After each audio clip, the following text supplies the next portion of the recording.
I told my kids about the decision that I'm sharing with you today. I intend to resign as party leader, as Prime Minister, after the party selects its next leader through a robust, nationwide, competitive process. That's why this morning I advised the Governor-General that we need a new session of Parliament. She has granted this request, and the House will now be prorogued until March 24th. Hey gang, what's up? Aaron right here, Canadian Looney. So Justin Trudeau announced his resignation, says he was a fighter, but it's time to tap out. But there's something up with what he's doing. He prorogued Parliament until late March. That's a big issue. We're going to have House Leader of the Conservatives, Andrew Scheer here, who's a really funny guy from Saskatchewan, explain what is really going down, and then it gets so interesting at the end when he's answering some questions from the press. Let's take a look and a listen. Andrew Scheer is going to let you know that Justin Trudeau is always up to something. Let's take a look and a listen. Well, good morning. Today, the Public Accounts Committee was supposed to meet to start the consideration of a non-confidence motion in this Liberal government. Rather than allow that to happen, Justin Trudeau has selfishly shut down Parliament to avoid accountability. That non-confidence motion was being moved because after 9 years of Trudeau's government and this Liberal Party running the country, Canadians have been suffering through so much misery. Families going to food banks for the first time in their lives, families with two incomes, sometimes having to go to food banks to supplement their groceries. People turning down thermostats as the Liberal carbon tax has driven up home heating and utilities.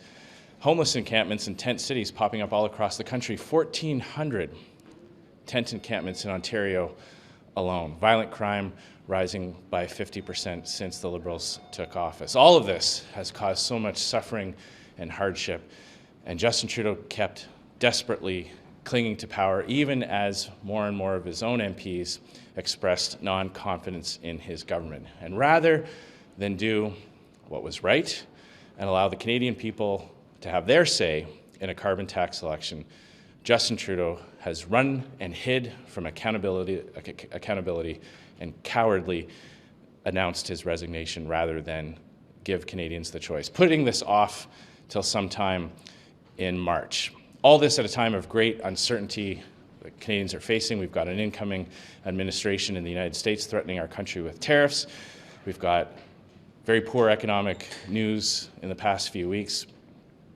Our dollar has been sliding, and as I said, 6 consecutive quarters of per capita GDP declines. All so that the Liberal Party can sort out its internal mess. Once again, Justin Trudeau and the Liberals have proven that they put themselves ahead of the Canadian people. Nothing will change with a Liberal leadership race. I mean, if we look through some of the candidates that are being speculated about and some who have even indicated that they will likely run, let's look at Mark Carbon Tax Carney, as he's known in political circles. He holds the position, he is currently Justin Trudeau's chair of his economic task force. He is one of the main architects of Trudeau's record. He loves the carbon tax so much that he was even fighting against any exemptions being given to Canadians struggling with home heating costs. He supports all of Justin Trudeau's policies. He was one of the key architects of this Liberal administration. Chrystia Freeland was there all along the way, applauding and cheering and voting in favor all of Justin Trudeau's policies that doubled housing costs, that drove up inflation and interest rates, that let dangerous and repeat offenders out on the streets, prioritizing the rights of criminals ahead of the rights of law-abiding Canadians. And she was even prepared to blow through her already insane $40 billion deficit guardrail right up until the moment that she was told that she would be demoted right afterwards. All of these speculated Liberal candidates will just be more of the same. Even Christy Clark, who is Premier of British Columbia, who increased the carbon tax by 200%. Canadians don't need this uncertainty and chaos as Liberal leadership contenders try to compete to show Liberal members who loves the carbon tax the most, who wants to run even bigger deficits, and who wants to plunge our country into even more misery. Canadians need a carbon tax election so we can put an end to all the misery and suffering and all the chaos that Justin Trudeau has selfishly put our country in. To consider the fact that Canadians don't even know when the new Prime Minister will be chosen or what process. This is all to be sorted out when we're just less than 2 weeks away from an incoming U.S. administration with these tariffs threatening our country. This was an incredibly selfish and self-centered move, once again proving that Liberals put themselves and their party ahead of the interests of Canada and of Canadians. And all of this could have been avoided, by the way, if Jagmeet Singh had have actually put his actions where his words were. Remember in September, he had that very theatrical display where he pretended to rip up the agreement with the Liberals, came right back into that House of Commons and voted time and time again, 8 times, voted confidence in propping up Justin Trudeau, even as more and more MPs, not just in opposition parties, but even in the Prime Minister's own party, had expressed their non-confidence. So that's why Conservatives are once again calling for Justin Trudeau and the Liberal Party to please, for the sake of Canadians' well-being, for the sake of those struggling families going through so much hardship. I mean, think of 1,400 tent encampments in Ontario. Life wasn't like this in Canada before the Liberals took office, and it won't be like this in Canada after Canadians vote them out. It's not too late. They can still do the right thing. They can call a carbon tax election so Canadians can vote for a new government, for strength and stability to weather our country through these challenging times. It gets very interesting here during the press scrum. Andrew Scheer is dealing with some of these reporters that you can tell are on the wrong side of the tracks. Just take a look and a listen. Andrew Scheer is pretty great to watch, though. Mr. Trudeau's resignation affect the Conservatives' election strategy?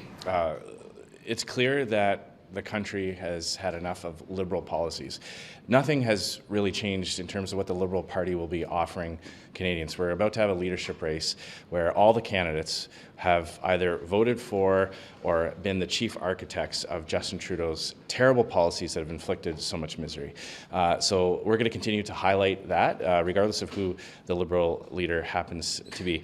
Canadians didn't get tired of looking at Justin Trudeau's face. It's not like they got sick of his voice. They're suffering under his policies. The reason why so many Canadians are so angry at this government is because of the misery that the Canadians are experiencing. They're the ones that are having to put that roast of beef back on the grocery store shelf. They're the ones who are moving out of their homes into their cars and into tent cities. It has nothing to do with the personality of the man.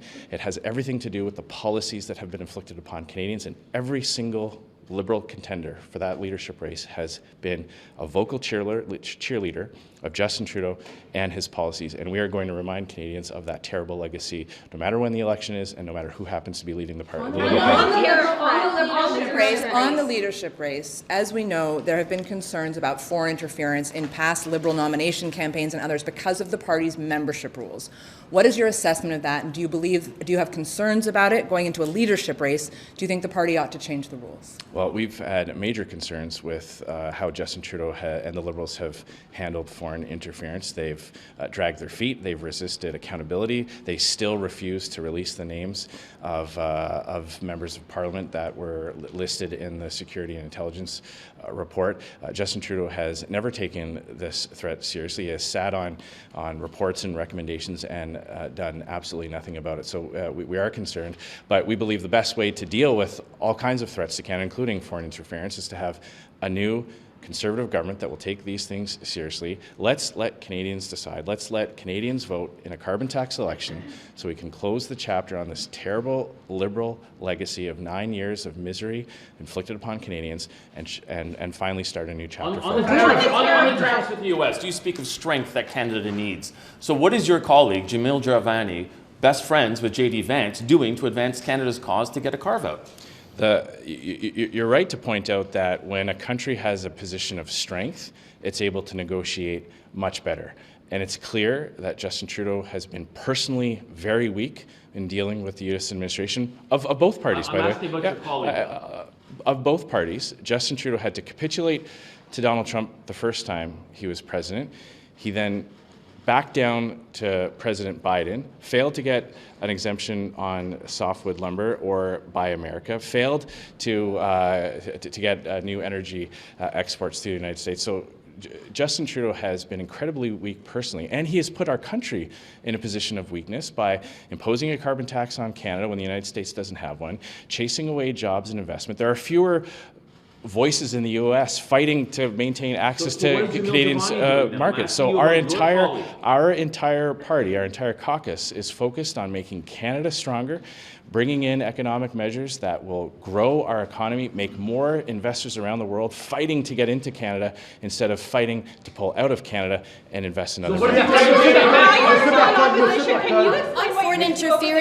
On foreign interference and the rules about the race that my colleague was asking about, you say the Prime Minister and his party have not released the names, but your leader has not looked at the report unredacted to see the names, potentially names that concern him, and take action. So now that we are going into an election clearly in the spring, what's your party doing for foreign interference to make sure that there isn't any in your party and in nominations? Well, we all know why Justin Trudeau wanted to silence our leader. He wanted to put our leader, Pierre, in a position where he could know information but do nothing about it. Justin Trudeau is the Prime Minister today. He has the power to release those names. He has the authority. No. Of nominations, of signing nomination papers. So what's your party doing? It's very clear. It's very what's clear. Your party doing you asked a question interference? about the report, so I'm I'm trying to answer the question that you actually asked, even though you might not like the answer I'm giving. Justin Trudeau has had years to respond to the threats that have been reported to him through CSIS, through our National Security Agency. He refused to do it. It took brave whistleblowers to raise the alarm, and only then did this Liberal government do anything about it. Well, I'll let party officials answer questions of that nature, but there's no question that had we had an election in the fall, we could be in a position of strength. We could be tackling all these issues. We could have a much stronger economy. We could have a stronger administration with a clear mandate from the Canadian people, limping along for the next few weeks because Justin Trudeau backed down from a fight, because Justin Trudeau recognized that he had lost the confidence of the House of Parliament, but refused to let the Canadian people decide an election. I mean, that's essentially what he's done. He's essentially, by proroguing and shutting down the Public Accounts Committee, he's effectively moved the inevitable date where he will face a non-confidence vote from the end of January to the end of March. Those are 2 extra months of uncertainty and chaos and misery that Canadians will have to live through, and it's put our country in an incredibly dangerous position when dealing with the United States. You said when Liberal ministers are going to be distracted by their own leadership race when it comes to the tariff threat from the U.S. In the meantime, Canadians are wondering what the Conservatives can do in the meantime to protect Canadian interests from the opposition benches before we head to an election. Well, he's eliminated the functions of Parliament. He's shut down Parliament. He's put a close sign on the chamber, and he's shut down the committees that were going to do exactly what you're saying, litigating his record and coming up with recommendations on how to undo the damage of the Liberal government for the past 9 years. Instead of doing that, he shut down. And you are right, and our leader is right. Now we've got cabinet ministers who are supposed to be preparing for the incoming U.S. administration, supposed to be dealing with the economic challenges that they themselves have caused. They've been pretending to say they're going to be coming up with all kinds of economic plans, and rather than doing that, they're going to be calling backroom insiders and well-connected senior Liberals to raise money and build power coalitions within a political party. They put their internal party intrigue ahead of the best interests of Canadians. It's shameful, and the best way to fix it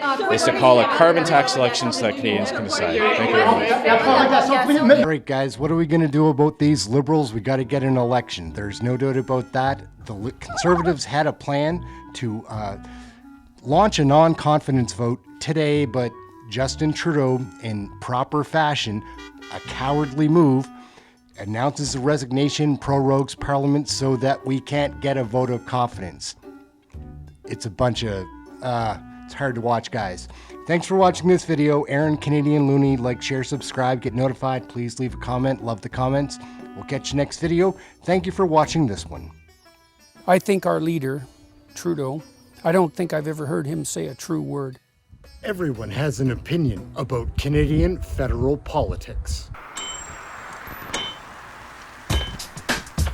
I know this place is where I am. Check this out. Where's Randy, guys? Look up. Is he up there? You up there blowing a squirrel, Randy? So, we're gonna take a stroll up. So, what do you think? Hey gang, Aaron right here, Canadian Looney.